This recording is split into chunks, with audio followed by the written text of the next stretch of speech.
Buying a van-based small MPV like Fiat Doblo has always been more about sense than style, but the improved fourth-generation version of this Italian 5- or 7-seat family-sized but still compact people carrier might surprise you with its sophistication.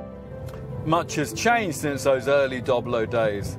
The Mark III model of 2010 introduced a segment-exclusive bi-link independent rear suspension setup, complete with dual-rate shock absorbers, high-performance springs and a rear anti-roll bar, all tuned for the ideal combination of ride and handling. It was, in other words, more sophisticated under the skin than many more expensive, more car-like, scenic or C-Max-style compact MPVs.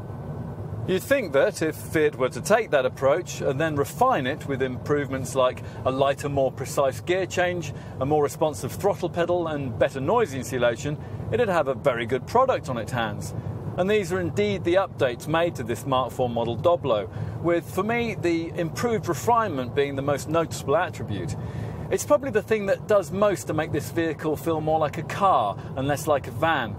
The bi-link independent suspension setup does its bit in this regard too, pretty much delivering on its promises of a comfortable and forgiving ride. It's certainly no worse than that of many far pricier people carriers, and considering the high centre of gravity and the relatively skinny tyres, body roll is well controlled and grip quite reasonable too. Onto engines. There are two, a 95 brake horsepower 1.4 litre petrol unit that you'd only buy if you were Doblo dealing on a budget, and the 1.6 litre multi-jet diesel power plant that almost everyone else would rather have.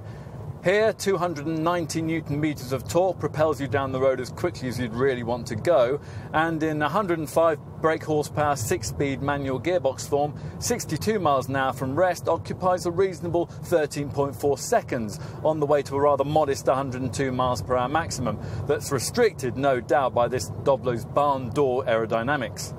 So there's overtaking punch through the rev range that'll surprise more than a few of your fellow motorists, plus laid-back flexibility around town that you can enhance further on this 1.6 by opting for Fiat's automated 5-speed dual-logic semi-automatic transmission.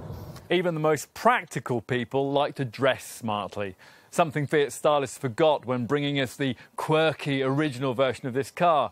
Still, they've redeemed themselves somewhat since, with proof of that provided by the restyled looks of this much improved fourth-generation version. Yes, it is still boxy. To be class-leadingly practical, it would have to be.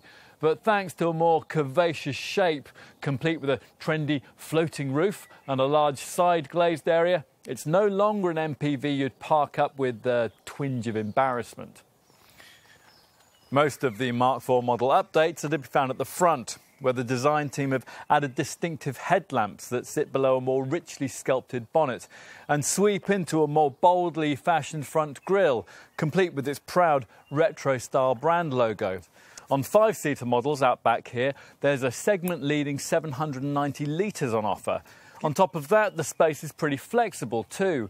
There's an optional, neat, height-adjustable parcel shelf, which can either hide what's in the luggage compartment in the usual way or be dropped to a lowered position. In that mode, it's capable of supporting up to 70 kilos, so the family dog doesn't need to be lumped in with your shopping and graze happily through it all the way home. And if you fold and maybe also tumble forward the second row seats, then that same parcel shelf can help you create a completely flat loading area. This can be vast, particularly if you go to the next stage and remove each of the second row seats completely. You'll need to be strong of back and have somewhere to store them, but if that's no problem, then you'll end up creating a removal vehicle style capacity of 3,200 litres. Time to take a seat at the wheel, where a smart centre console and switchgear shared with other pricier Fiats mean that though the emphasis is on tough durability, you don't feel too hard done by. Front seat folk then are well looked after. But how will the family fare further back? It's space you access via extra large sliding doors, so there's no need to worry about the kids denting adjacent cars as they spring out when you're tightly parked at the supermarket.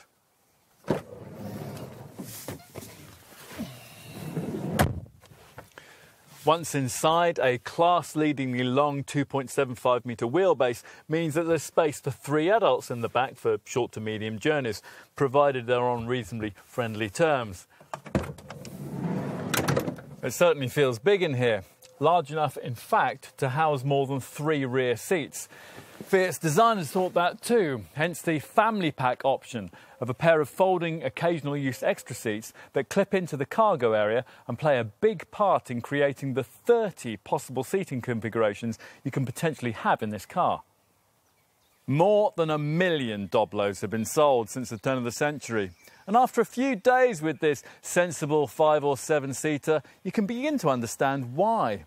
Earlier versions of this car sold on practicality alone. They were cheap, practical and not a lot else. In more recent guises though, this Fiat's curvy boxiness hides a remarkable amount of sophistication. If that's enough to convince you to try this car, then you might conceivably find that its practical charms will grow on you. Fiat claims to understand families, and after driving this one, I'm inclined to believe them.